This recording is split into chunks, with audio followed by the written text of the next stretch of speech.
नमस्कार। समाजशास्त्र विषय की इस कक्षा में आप सभी का स्वागत है।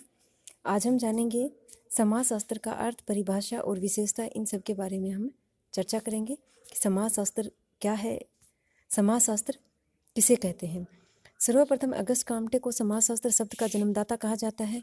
अगस्त काम्टे का विचार था कि जिस प्रकार भौतिक वस्तुओं का अध्ययन करने के लिए भौतिक शास्त्र, रसायन शास्त्र, जीव शास्त्र आदि विज्ञान है, ठीक उसी प्रकार सामाजिक जीवन का अध्ययन करने के लिए सामाजिक विज्ञान की आवश्यकता है। अगस्त काम्टे से इसे सामाजिक भौतिक शास्त्र का नाम दिया था। बाद में उन्होंने आगे चलकर 1838 ईस्वी में सामाजिक भौतिक शास्त्र के स्थान पर इस विज्ञान को समाजशास्त्र या सामाजिक नागरिक शास्त्र नाम से संबोधित किया।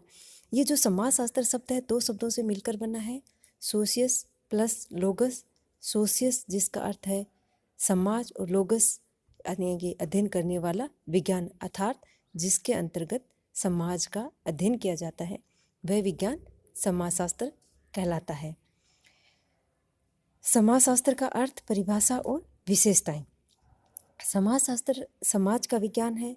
इस शास्त्र के अंतर्गत मुख्य रूप से समाज का ही अध्ययन किया जाता है। जिस प्रकार राजनीति शास्त्र के अंतर्गत राजनीति का अध्ययन किया जाता है, अर्थशास्त्र के अंतर्गत अर्थव्यवस्था का अध्ययन किया जाता है, उसी प्रकार समाजशास्त्र के अंतर्गत समाज का अध्ययन किया जाता है।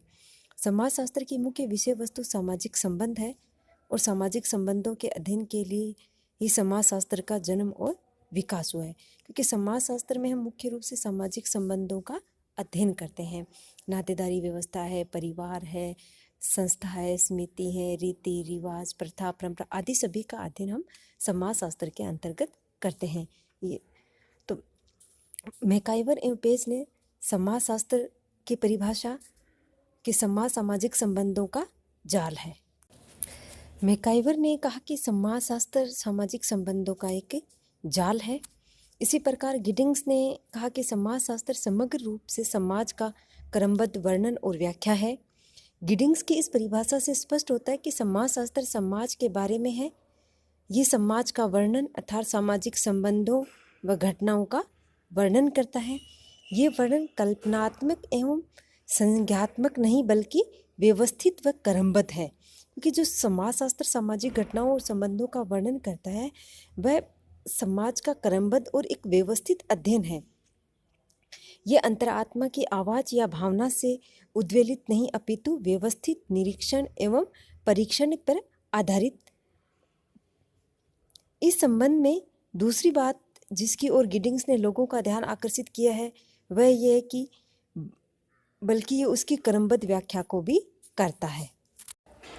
मैक्स वेबर के अनुसार समाजशास्त्र वह विज्ञान है जो सामाजिक क्रिया का उद्देश्यपूर्ण यानी व्याख्यात्मक बोध करने का प्रयत्न करता है।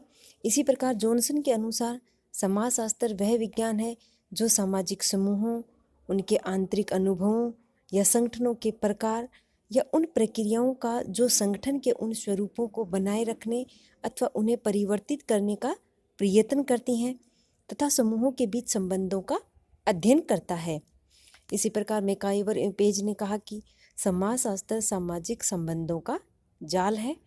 मोरिस गिन्सबर्ग ने कहा कि समाजशास्त्र मानवीय अंतःक्रियाओं, अंतः संबंधों, उनकी अवस्थाओं का परिणाम का अध्ययन है। दुर्खिम ने कहा कि समाजशास्त्र सामूहिक प्रतिनिधित्व का विज्ञान है। अगस्त काम्टे के अनुसार समाजशास्त्र सामाजिक विज्ञानों का विज्ञान है, सामाजिक गतिकी का विज्ञान है।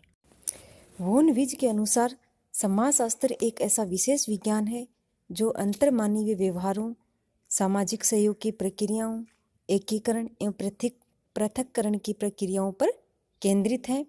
इसी प्रकार हिलर ने कहा कि व्यक्तियों के पारस्परिक संबंधों का अध्ययन, एक दूसरे के प्रति उनका व्यवहार, उनके मापदंडों जिनसे वे अपने व्यवहार को नियंत्रण करते हैं, समाजशास्त्र विषय के अंतर्गत आते हैं। इसी प्रकार बर्गेस ने कहा कि समाजशास्त्र सामूहिक व्यवहार का विज्ञान है। A.W. ग्रीन ने कहा कि समाजशास्त्र मानव का उसके समस्त सामाजिक संबंधों से समन्वित और सामान्यीकरण करने वाला विज्ञान है। इस प्रकार जब हम समाजशास्त्र की इन परिभाषाओं को देखते हैं तो इससे देखने से ये ज्ञान होता है कि समाजशास्त्र इस बात पर समानता या विचार नहीं रखते कि समाज में किस वस्तु का अध्ययन करना चाहिए, क्या होना चाहिए, बल्कि समाजशास्त्र ये कहता है कि क्या है, किस स्थिति का अध्ययन करता है। इन सब के आधार पर हम समाजशास्त्र की जो विशेषताओं को देखते हैं तो उनके बारे में हम चर्चा करते हैं। समाजशास्त्र की विशेषताएं। पहली विशेषता है समाजशास्त्र समाज के अध्ययन से संबंधित है। जिससे इसके नाम से हमें दिखाई दे रहा है या महसूस हो रहा है कि समाजशास्त्र यानी समाज का वैज्ञानिक पद्धति से किया जाने वाला व्यवस्थित और क्रमबद्ध अध्ययन है। दूसरी विशेषता, समाजशास्त्र मानव ज्ञान की वह शाखा है जिसमें सामाजिक क्रियाओं का अध्ययन किया जाता है। क्योंकि ये मानव शास्त्र के सामाजिक क्रियाएं, जो समाज में व्यक्ति समाज में रहता है तो जो भी वो क्रिया करता है वो किससे संबंधित है, सामाजिक क्रियाएं हैं। तो समाजशास्त्र मानव ज्ञान की वह शाखा है जिसके अंतर्गत सामाजिक क्रियाओं का अध्ययन किया जाता है। फिर आता है समाजशास्त्र में सामाजिक क्रिया के कारणों और परिणामों के संबंध में जानकारी दी जाती है।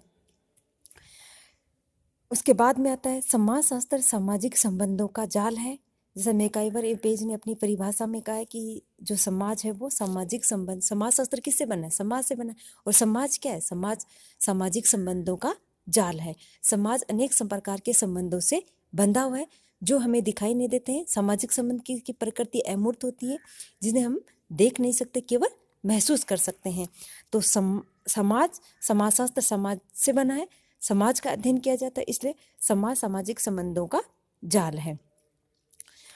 फिर आता है समाज एक सावयव है और इस सावयव के दो भाग होते हैं, एक बाहरी भाग है, दूसरा आंतरिक भाग है।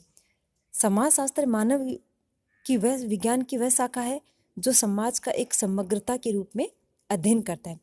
तो समाज एक सावयव यानी एक जीव, जिस प्रकार से एक ऑर्गेनिज्म एक जीव होता है तो उसके अनेक अंग होते हैं और जब वो अंग आपस में मिलकर वर्क करते हैं, उसी प्रकार से समाज एक जीव की भांति है और उसके अनेक अंग हैं।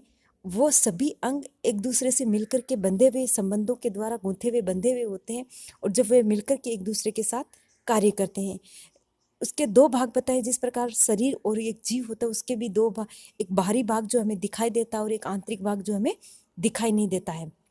बाहरी ऑर्गन में जैसे अब अगर हम ह्यूमन शरीर की बात लें तो हमारे बाहरी ऑर्गन में हाथ पैर जो हमें दिखाई दे रहे हैं, जबकि आंतरिक जो सिस्टम है उसमें ब्रेन है, लीवर है, किडनी है, जो हमारा फंक्शन है। तो हमारा जो ये शरीर है ये आंतरिक और बाह्य दोनों रूपों से मिलकर बना होता है।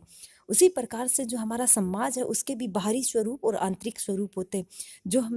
जो समाज की संस्थाएं बाहरी रूप में हमें दिखाई देती हैं, समाज, समुदाय, संस्था, समिति, रीति रिवाज, प्रथा, परंपरा, ये बाहरी स्वरूपों जो हमें दिखाई देते हैं। और दूसरा जो आंतरिक है, जो सामाजिक संबंध है, नातेदारी व्यवस्था, तो वो जो हमें तो लेकिन ये जो सभी हैं ये आपस में जुड़े हुए, एक दूसरे से मिले हुए हैं। उसी के आधार पर समाज का एक समग्र रूप में वे समाज का अध्ययन करते हैं। इसके बाद में आता है समाजशास्त्र सामाजिक संबंधों का अध्ययन किया जाता है, क्योंकि समाजशास्त्र में सामाजिक संबंधों का संबंध कैसे, समाज का अध्ययन करते संबंध सामाजिक होंगे। समाजशास्त्र में सामाजिक संबंधों का अध्ययन किया जाता है। फिर आता है समाजशास्त्र का संबंध मानव विज्ञान से है। समाजशास्त्र मानव की अंतःक्रियाओं और अंतः संबंधों का अध्ययन करता है। समाजशास्त्र उन अवस्थाओं का अध्ययन करता है जिनमें ये अंतःक्रियाओं और अंतः संबंध उत्पन्न होते हैं। कि समाजशास्त्र मानव समाजशास्त्र में समाज का अध्ययन, समाज किसे बनता है, व्यक्तियों के समूह से, मानव से। तो इसलिए समाजशास्त्र क्या होगा, एक मानव विज्ञान, मानव जीवन का अध्ययन करता है, मानव जीवन से संबंधित है। अब मानव जीवन में क्या होंगे, अंतःक्रिया होंगी, क्योंकि अकेला मानव का जीवन संभव नहीं है, वह दूसरे व्यक्ति के साथ अंतःक्रियाएं करेगा और उन अंतःक्रियाओं से, दूसरे की अंतःक्रियाओं से खुद भी प्रभावित होगा और अगले को भी वह प्रभावित करेगा, उनके साथ इंटरेक्शन करेगा। और उन अंतः संबंधों का अध्ययन ही समाजशास्त्र के अंतर्गत किया जाता है। फिर आता है समाजशास्त्र सामाजिक घटनाओं का शास्त्र है, क्योंकि इसमें अनेक घटनाएं घटित होती हैं, उन घटनाओं का अध्ययन समाजशास्त्र के अंतर्गत किया जाता है। काम्ट्रिक ने समाजशास्त्र को वैश्विक विज्ञान माना है। इसके माध्यम से वह साकारवाद की प्रतिस्थापना करना चाहते थे। इसी प्रकार समाजशास्त्र का अध्ययन क्षेत्र सामाजिक समूह है। समूह को आंतरिक स्वरूपों और समूह को संगठनों के प्रकारों का अध्ययन करना है। समाज में अनेक प्रकार के समूह होते हैं, तो उनका अध्ययन किया जाता है। फिर आता समाजशास्त्र में उन प्रक्रियाओं का भी अध्ययन किया जाता है जिनके द्वारा समूहों का निर्माण होता है और उनमें परिवर्तन होता है। इस प्रकार से हमने समाजशास्त्र की विशेषताएं, समाजशास्त्र की परिभाषा और समाजशास्त्र क्या है इसके बारे में आज हमने जाना। धन्यवाद।